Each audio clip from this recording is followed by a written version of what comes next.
Now on Fox 14, the city of Caney, Kansas declares a water emergency, leaving its residents with limited access to water. The threat of a nationwide railroad strike is averted. I'm Mike Emanuel in Washington. What President Biden had to say about a new agreement. The 4 states' most watched news starts now. Thank you for joining us tonight. I'm Jordan Albee. The state of Kansas is in a drought and there's a water emergency now in the city of Caney. KOAM's Yana Hatala talks to officials in town.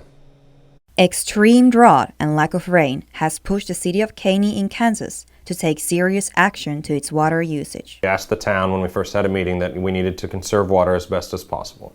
And then, of course, with no rain and coming in either up north or here in Caney has caused us to take the next step, which is going to be the water emergency class 2. The city has been warning and asking its citizens to lessen water use for about 30 days now. As you drive through town, you still see people that were watering their flowers and the grass and using the water, and it's just some people just didn't take it seriously. It is the first time that something like this has really came up where we had to go to this extent. According to the city of Caney, water can be used for personal hygiene, but not for any commercial, agricultural, or industrial purposes. Every house in town is going to get a door tag that says, hey, we're in a water emergency and now you guys have to start conserving water. Police chief from Caney says they are not used to being the water police. While our patrol officers are out patrolling, I've instructed them if they see somebody watering that's not supposed to be watering, to just stop and talk to them and explain the situation. The chief expects residents to respect and take the situation seriously. If there are problems with obeying the rules, there may be disconnection of services or police will take action for the use of unnecessary water. Probably a citation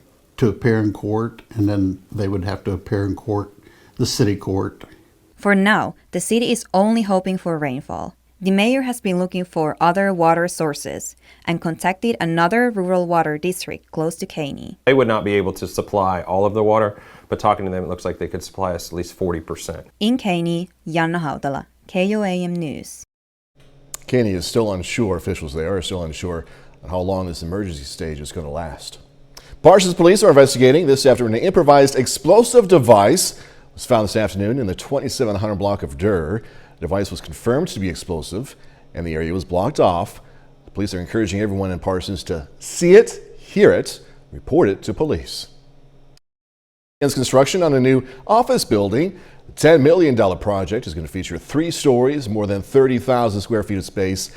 Officials say it's going to offer patients convenient access to dermatology services, general surgery, pain management, also urology.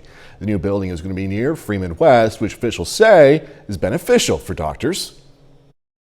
To be able to do what I do, which is engineering construction, and do it for the betterment of our fellow human beings and the community is very satisfying. And we're not just building a warehouse or something, but it's something to help people. Officials expect the building to be completed around November of next year. Spiva Center for the Arts and Connect Culture have brought arts and entertainment to Joplin. KOAM's Jalen Banks has more on how these 2 organizations are coming together under one roof. The Spiva Center for the Arts and Connect to Culture have been staples in the Joplin community for bringing art and music. Now, they will be joining homes together in the Harry M. Cornell Arts and Entertainment Complex. The complex is under construction and will be completed this fall. With community coming together to support the arts means so much to both Spiva and Connect to Culture. It shows that it's alive and well in Joplin and the surrounding areas. The hope is now under one roof. The 2 entities will be able to usher in the new era of arts in Joplin. Very strange from, kind of trying to fit all of those puzzle pieces together in the beginning and putting together that larger image of what arts and culture is in Joplin, trying to figure that out and then make it accessible to other people. With the Cornell complex providing more space and amenities, it'll open up more doors and opportunities. More classes, more outreach. We'll be able to have bigger exhibits come in from the outside area that maybe we weren't able to have before because of the climate control issues. Here we have climate controlled rooms, both humidity and temperature, so that will allow us to bring in really famous artists from around. In Joplin, Jalen Banks, KOAM News. The Cornell Center is set to open on November 12th. City of Joplin recently completed a housing study to identify needs of the community. Some of the results show that there is a highly competitive renter and ownership market. Something to also take away from the study, the demand for different types of housing. There's a lot more different types of housing and ways to own just that. Those are products that are not available in this market. And so there's a high probability that there's demand available for it. If people are willing to take the risk of trying it out and see if people locally have the appetite for it.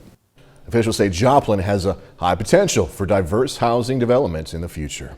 Across the nation now, rent prices are so high, some people are being forced to flee their own states. Fox Business Network's Madison Allworth has a report.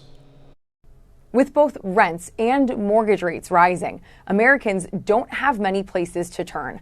Mortgage demand for home buyers has fallen 29% since last year, and experts are expecting it to get worse.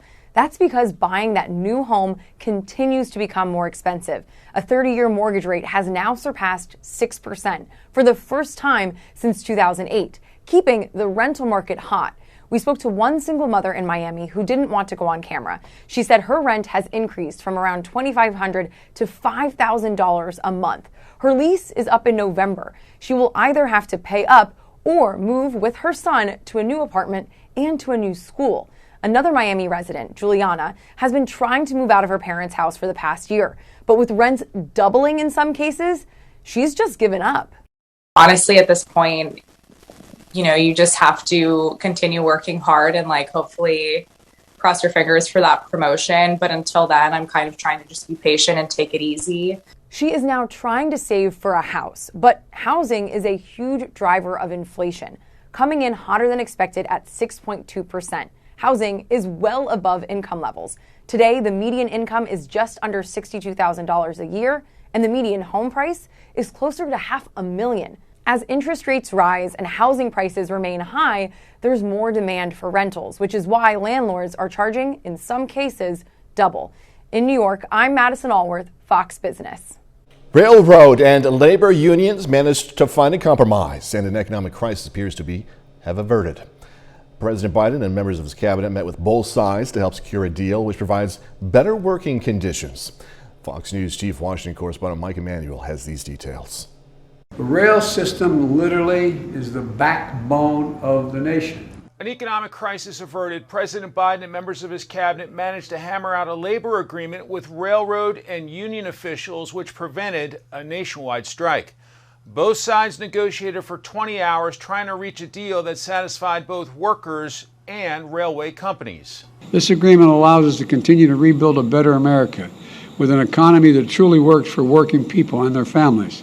Today is a win, and I mean this sincerely, a win for America. New contracts will provide rail workers with a 24% wage increase. They also agreed on better working conditions, including the ability for workers to take unpaid days off for doctor's appointments without penalties. Without this compromise, a strike would have halted shipments of food and fuel, costing billions of dollars. If this strike happened tonight, which would have been tonight at 12 o'clock, it would have devastating impacts on the American economy. And American people have been through enough in the last 2 years. What we didn't need was a national strike. Republicans tried to get involved Wednesday legislatively by opposing contract terms, but Democrats blocked them. I wish we had reached this agreement a few days ago or a couple of weeks ago. It's been going on for several years, actually, but it's a good thing for Americans. Negotiations involve 12 unions representing 115,000 workers. Union leaders will now work on holding a vote to finalize the new deal. In Washington, Mike Emanuel, Fox News. KOAM News at 9-ish on Fox 14 takes its time to honor another four-state hero. Joshua Hall has served in the U.S. Army since 2000, and we are proud to thank and salute Sergeant Joshua Hall, a native of Pittsburgh. He's tonight's four-state hero. Sam is next with a complete look at the forecast, and a bit later, the nationally ranked Pitt State Gorillas preparing for Saturday's Family Day game against Northeastern States. Gonna hear from the Gorillas in sports. Boy, friends, it was another nice day across the four states with temperatures in the 80s and lower dew points making it feel a lot more comfortable out there. I hope you had a chance to get out and enjoy it. And if you didn't, well, there's still some time. It's a nice evening down in Seneca at the Indigo Sky Casino and Resort as well. Across the 4 states, we're looking at temperatures in the 70s right now, so not too bad of an evening. 85 was our high today as we started out at 62, which was above normal, also above normal on our high. 98 back in 1956 and 41 in 1961. Also no rain today, unfortunately, and 3,700s. Right now, if we do not get another drop between now and the end of September, we are going to be tied for the second driest September in Joplin history, and that's certainly a record the farmers and a lot of us do not want to see. All right, let's take a look at the last couple of weeks. You can see most of the month so far has been above normal on temperatures, 11 days above normal, 3 below, and only 1 normal day so far this month. And it looks like we're going to be in for more above normal days in the days to come. All right, storm tracker radar shows a few showers off to the west, really sprinkles more or less out to the west. We have to go all the way out to western Kansas and Nebraska to start seeing some storm activity, even some severe weather north and west of Hayes right now. And of course, this area has been affected by the drought too, so they're certainly welcoming the rainfall, not the severe weather, but the rain. I wish we could say the same here, but unfortunately the drought is still entrenched in our area and getting worse as we're experiencing extreme drought in the red area in southeastern Kansas, northeastern Oklahoma. We did see improvement in southwest Missouri, but now it's starting to get bad again as far as the drought conditions. We desperately need some rainfall. We also could use a little bit of help on the allergies too. Today it was 9.3, tomorrow 9.2, so we get a smidgen of help tomorrow if you're suffering from the ragweed pollen. Temperatures right now, as I mentioned, are in the 70s for the most part. Monette checking in with 68 degrees right now in Cassville, with 69 degrees for our friends there. Dew points, that's the good news. We had dew points in the 50s and even some 40s showing up, so as a result, it feels a lot more comfortable out there, especially if you're heading out and about in the evening hours. Currently in Joplin, we're sitting at 73, and it feels like 73. That's because the dew point's 60, 64% on the humidity, and the pressure is currently steady on the hour. Your future track looks like this. We're expecting lows tonight in the 70s in the early morning hours, right around 70 degrees, maybe even some 60s too. But by afternoon, we're going to see isolated storms possible up towards the north, with highs generally in the mid-80s. Once again, could touch 90 in some places like Parsons and the Ville, down in Coffeyville as well as Sedan. Then as we go through Friday night into Saturday morning, lows once again in the 60s across our area. Best chance of storms way up to the north and west, staying away from us. Then as we go through the day on Saturday, just a few passing clouds with highs in the upper 80s to right around 90 degrees, mid-90s out to the west like at the Ville where it'll be 95. Then as we go through Saturday night into Sunday morning, we're going to see lows once again in the 70s, wall to wall with maybe 68 over there for our friends in Monette. Your next 7 days looks like this. Friday, 88 degrees, 90 on Saturday. Don't forget the 88 Strong event at Webb City with the Christian Hetty Foundation. And then 94 on Sunday, 96 on Monday, and even hotter as we go into the early part of next week. In fact, we could be setting a record on Wednesday with a high of 96, and then a little bit cooler on Thursday with a high of 92. All right, Sam, thanks so much. Coming up, the long waits. As Queen Elizabeth continues to lie in state, thousands of mourners are prepared to wait for hours for their chance to pay their final respects. I'm Mallory Rivera in London with the details coming up. Has remained strong, this despite some slowing in other areas of the economy. According to the Labor Department data released today, the number of first-time claims for unemployment benefits fell for the 5th straight week. Initial claims for unemployment insurance were 213,000 for the week ending September 10th, and that's down 5,000 from the prior week and the lowest level in 3 months. Today marks 1 week since the death of Queen Elizabeth II. People from across the globe really are gathering in London right now as a period of national mourning continues. Fox News correspondent Madeline Rivera has the latest. Thousands of mourners here waiting for hours for their chance to say a final goodbye to the Queen. It's a momentous occasion, and I am finding myself feeling more emotional the closer I get. Queen Elizabeth lying in state for the first full day Thursday at Westminster Hall. A steady stream of mourners filing past her coffin since Wednesday evening, each getting a moment to pay their final respects. Some bowing their heads, others curtsying. Many moved to tears. To come in that room and see that, I just broke down inside. And I didn't bow, I knelt to the floor on my knees, bowed my head to the Queen. This line to get inside stretching on for miles with wait times of nearly 10 hours. But despite this, many waiting online describing the atmosphere as positive. Everybody in the crowd was impeccably behaved. There was no malice or anything. Everybody was friends and it was fantastic. Meanwhile, members of the royal family greeting the public Thursday. The Prince and Princess of Wales visiting the royal Sandringham estate, while Prince Edward and the Countess of Wessex made a trip to Manchester. The Countess sharing a special moment with a young royal fan in the crowd. I just think it's a nice day and a nice memory for both of us to actually see some of the royal family at this sad time. And members of Britain's military are beginning to carry out rehearsals here ahead of the Queen's funeral, which is scheduled for Monday. In London, Malva Rivera, Fox News. They're still ahead. What some are calling misuse of justice. A teenage human trafficking victim is ordered to pay her abuser's family thousands of dollars in restitution following a fatal stabbing. I'm Jonathan Siri in Atlanta. I'll have details coming up. The damage caused by smoking can impact the health of future generations. Researchers in Australia found men who were exposed to secondhand smoke as children were 59% more likely to have children who developed asthma compared to children whose fathers were not exposed. Now, Australian researchers say the message from their new research is people should not only try to get 10,000 steps a day for health benefits, they should also try to walk faster. New studies published in JAMA Internal Medicine and JAMA Neurology looked at 78,500 adults with wearable trackers, and researchers found a lower risk of dementia, heart disease, cancer, and death associated with getting 10,000 steps a day, but a faster pace, such as power walking, had benefits over and above the daily steps goal. Teenage sex trafficking survivor has been sentenced after police say she killed her alleged abuser. According to officials, Piper Lewis ran away from home to escape her abusive adoptive mother. The teen says she was sleeping in the hall of an apartment building when a man took her in and began trafficking her to other men. Fox News correspondent Jonathan Siri has this story. A teenager from Iowa who killed one of the men accused of trafficking and raping her, sentenced to 5 years probation and ordered to pay the family of her abuser $150,000 in restitution.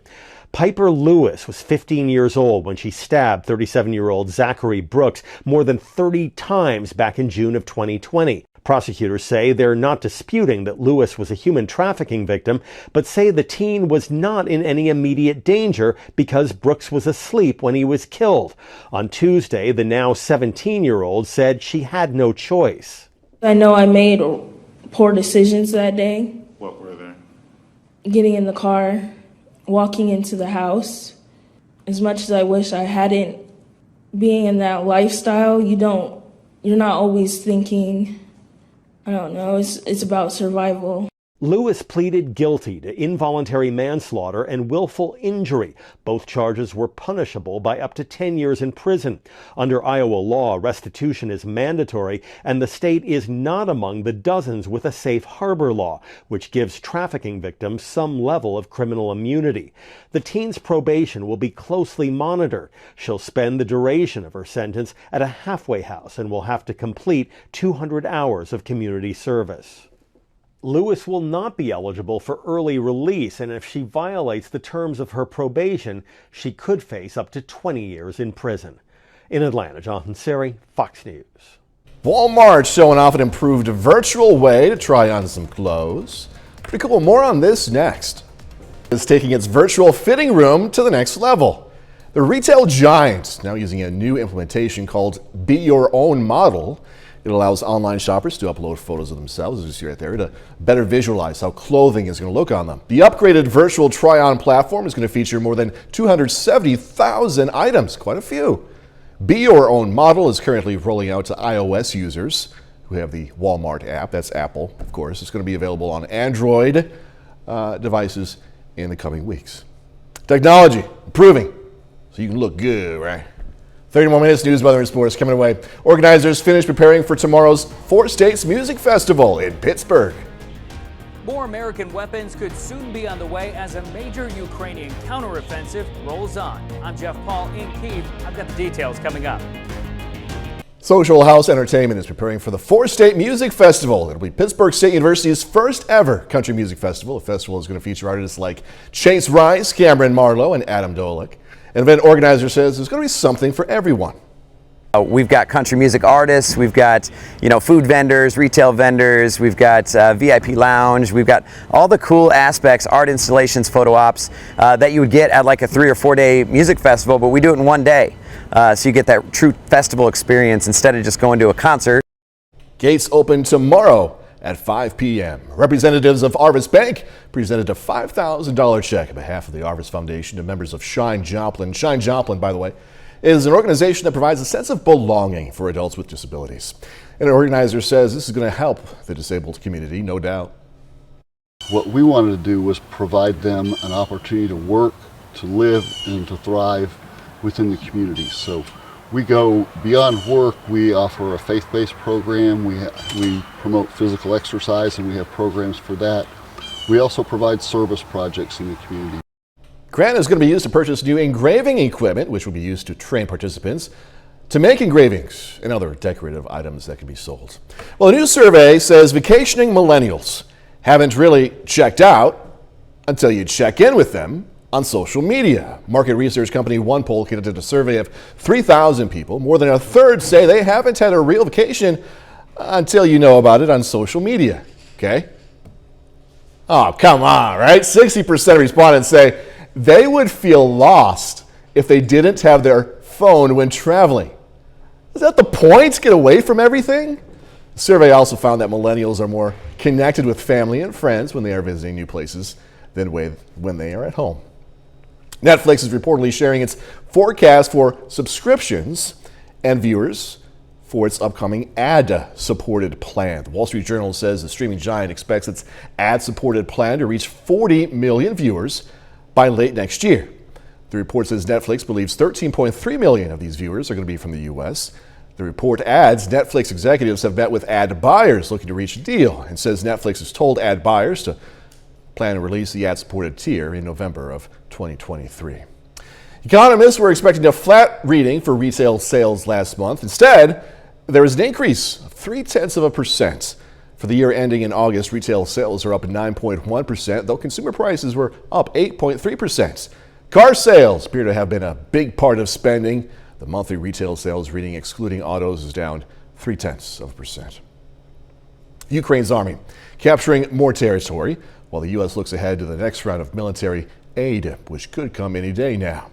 Fox News correspondent Jeff Paul has more from Ukraine. The Ukrainian military continuing to shock the Russians and much of the world, taking back more territory on Thursday, extending nearly a week of major gains made during a lightning-fast advance in the northeast and south. Officials here in Kyiv claim it's a turning point in the war, and President Volodymyr Zelensky says his troops can keep up the momentum if the West continues supplying arms and ammo. We have put our Ukrainian partners on a path to help them mount an effective defense of their country. We saw that in the earliest days. We've seen that in the more recent days. But all of that military aid, about $14 billion so far from the U.S. alone, prompting a new threat from Moscow, warning the White House not to send more advanced missile systems or Russia will expand its attacks. If Washington makes the decision to ship longer-range missiles, it will cross a red line. We reserve the right to defend our territory by any means available. And as his army suffers big losses in Ukraine, Vladimir Putin is looking east for more support from a key ally. He met with his Chinese counterpart Xi Jinping at a summit on Thursday, promising to explain Russia's position and address China's concerns about the long-term economic impact of the war. We highly value the balanced position of our Chinese friends when it comes to the Ukraine crisis. We understand your questions and concern about this. The White House is preparing a new aid package for Ukraine. We're expecting that announcement in the coming days. In Kyiv, Jeff Paul, Fox News. A bit later, an update on the efforts to reduce COVID cases worldwide. Doctors say there's been some pretty good progress. Boy, friends, it was another nice day across the 4 states with temperatures in the 80s and lower dew points, making it feel a lot more comfortable out there. I hope you had a chance to get out and enjoy it. And if you didn't, well, there's still some time. It's a nice evening down in Seneca at the Indigo Sky Casino and Resort as well. Across the 4 states, we're looking at temperatures in the 70s right now, so not too bad of an evening. 85 was our high today as we started out at 62, which was above normal. Also above normal on our high, 98. back in 1956 and 41 in 1961. Also no rain today, unfortunately, and 3,700s. Right now, if we do not get another drop between now and the end of September, we are going to be tied for the second driest September in Joplin history. And that's certainly a record the farmers and a lot of us do not want to see. All right, let's take a look at the last couple of weeks. You can see most of the month so far has been above normal on temperatures, 11 days above normal, 3 below, and only 1 normal day so far this month. And it looks like we're going to be in for more above normal days in the days to come. All right, storm tracker radar shows a few showers off to the west, really sprinkles more or less out to the west. We have to go all the way out to western Kansas and Nebraska to start seeing some storm activity, even some severe weather north and west of Hayes right now. And of course, this area has been affected by the drought too, so they're certainly welcoming the rainfall, not the severe weather, but the rain. I wish we could say the same here, but unfortunately the drought is still entrenched in our area and getting worse as we are experiencing extreme drought in the red area in southeastern Kansas, northeastern Oklahoma. We did see improvement in southwest Missouri, but now it's starting to get bad again as far as the drought conditions. We desperately need some rainfall. We also could use a little bit of help on the allergies too. Today it was 9.3, tomorrow 9.2, so we get a smidgen of help tomorrow if you're suffering from the ragweed pollen. Temperatures right now, as I mentioned, are in the 70s for the most part. Monette checking in with 68 degrees right now in Cassville, with 69 degrees for our friends there. Dew points, that's the good news. We had dew points in the 50s and even some 40s showing up, so as a result, it feels a lot more comfortable out there, especially if you're heading out and about in the evening hours. Currently in Joplin, we're sitting at 73, and it feels like 73. That's because the dew point's 60, 64% on the humidity, and the pressure is currently steady on the hour. Your future track looks like this. We're expecting lows tonight in the 70s in the early morning hours, right around 70 degrees, maybe even some 60s too. But by afternoon, we're going to see isolated storms possible up towards the north, with highs generally in the mid-80s. Once again, could touch 90 in some places like Parsons and the Ville, down in Coffeyville as well as Sedan. Then as we go through Friday night into Saturday morning, lows once again in the 60s across our area. Best chance of storms way up to the north and west, staying away from us.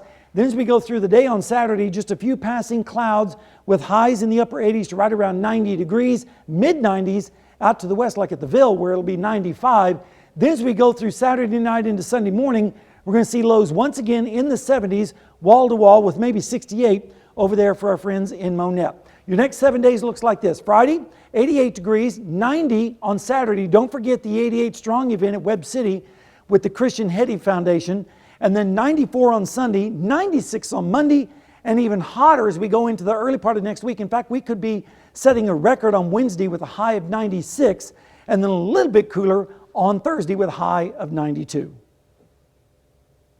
Sam, thanks so much again. Orange growers are facing a range of issues, from skyrocketing inflation to shrinking farmable land. Fox Business Network's Ashley Webster is in Florida with a look at how these growers are trying to anyway, these issues.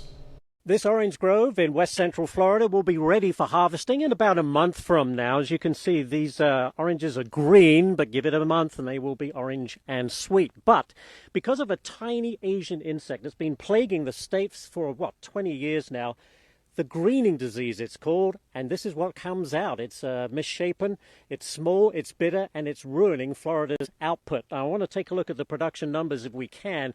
Those production numbers show that back in 2007 and 2008, 250 million boxes of oranges were produced. Fast forward 15 years, and that number has dropped to 41 million boxes of oranges, down 83.5%. Let's bring in Orange Grove operator who's been doing this. His family's been on this land for 5 years, Steve Johnson. Steve, look, we've seen the number of growers in Florida drop dramatically as well. How are you surviving, and how difficult is it? It is difficult, but it's nothing that we can't overcome. We change our practices, we change with the times, and we make ourselves more efficient and better growers. Are prices going to go up? Because conceivably, if the production's gone way down, scarcity leads to higher prices, right? You would think that, but hopefully we would say the prices would stay the same, and we're going to continue to grow a quality product that everyone wants. Is there any cure to this greening disease? Because the way it's going, there is no cure, right? There is no cure and there's no silver bullet, but we have figured out other ways to outgrow it or to outperform it, and so we're working with that to make it the best of the situation. All right, Steve, thank you very much. And we should point out Steve is becoming part of a rarer group. If you look at the number of growers in Florida who have since given up, if you like. Back in 2007, there were more than 8,000 growers. And fast forward to this year, 2022, that number is down to 2,500. Not only is it the greening disease, there are rising labor costs and the availability of land as Florida continues to expand, all playing in to that drop in production of Florida's famous oranges. Back to you. All right, coming up in sports, the Colgan Panthers hitting the field for their home opener against Riverton. Plus, sophomore quarterback Chad Dotson shining early in the season for Pitt State. Jacob Leonard has that and more next. Well, this week is week 3 of the high school football season in southeast Kansas. Tonight, the Colgan Panthers hit the field for some Thursday night action, hosting Riverton for their home opener. Now, Colgan 1-1 coming into the night. On the other side, the Rams aim for their first win of the season. First quarter, Tucker Harrell throws it up.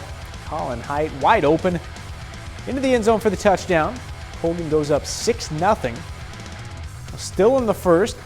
Got to see this run. Clayton Adamson for the Panthers going outside. Nothing there. Cuts back inside only to go back outside. And he's off. 65 yards for Adamson. That gets the Colgan lead to 12-0.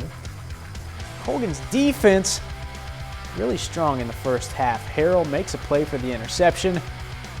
Panthers get the ball in the second.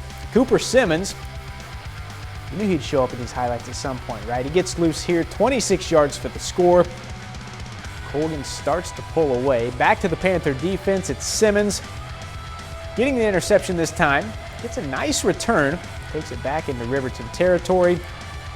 Another turnover for Colgan, and they would take advantage of it.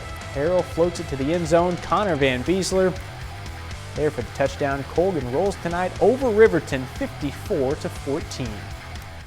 At the college level, this weekend is family weekend for the Pittsburgh State Gorillas. Pitt State hosts Northeastern State on Saturday night. The Gorillas 2-0 this season after beating 11th-ranked Nebraska Kearney last weekend. With that win, Pitt State has cracked the national rankings, sitting at number 16 heading into Saturday. Quarterback Chad Dotson Jr. threw for 301 yards and 4 touchdowns against the Lopers, earning MIAA Offensive Player of the Week honors. Here's his head coach Brian Wright on if that performance was the best he's seen so far from a sophomore QB.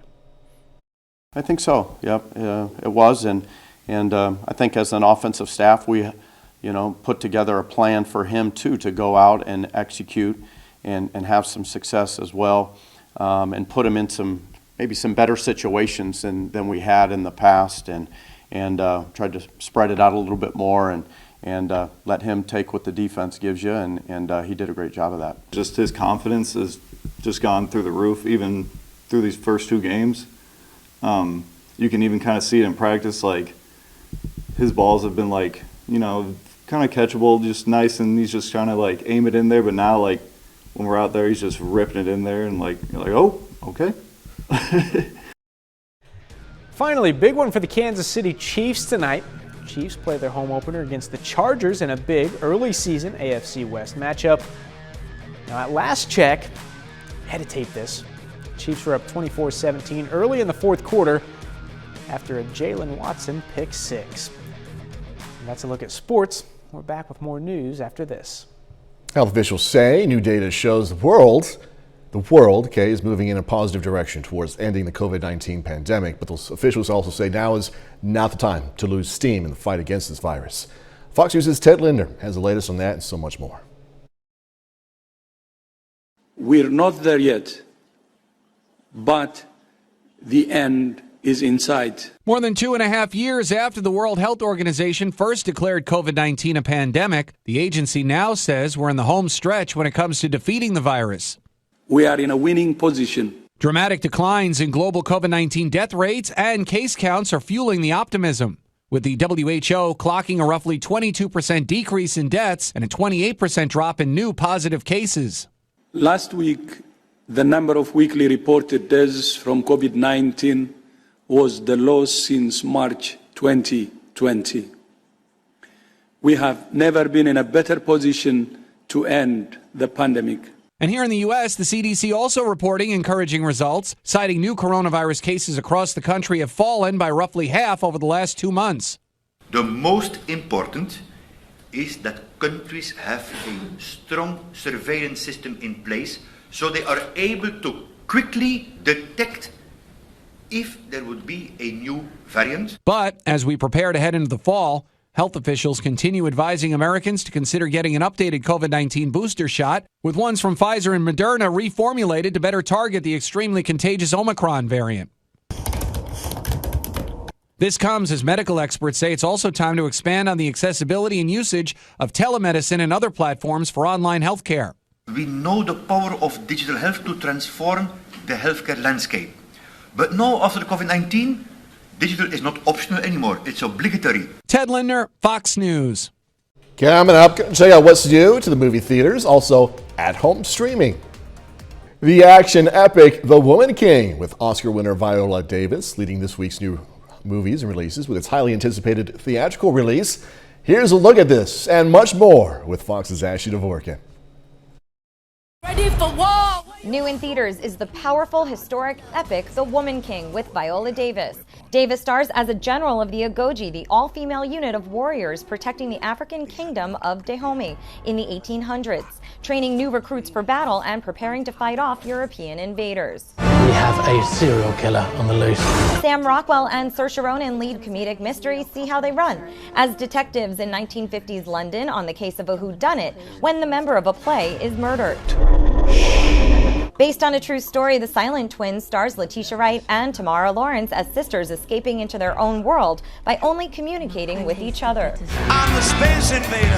Bringing the music of David Bowie to life is Moon Age Daydream with never-before-seen footage. I guess I'm not most folks. The thriller God's Country stars Tandiway Newton as a college professor in the remote American West, confronting two hunters trespassing on her property. Let's talk about the suspects. In theaters, on digital, and on demand, John Hamm stars in Confess Fletch as a suspect in a murder case testing his investigative skills to prove his innocence. I know you're supposed to get used to it. And in select theaters, then Netflix September 28th is Blonde with Ana de Armas as Marilyn Monroe. I don't think that's our mother.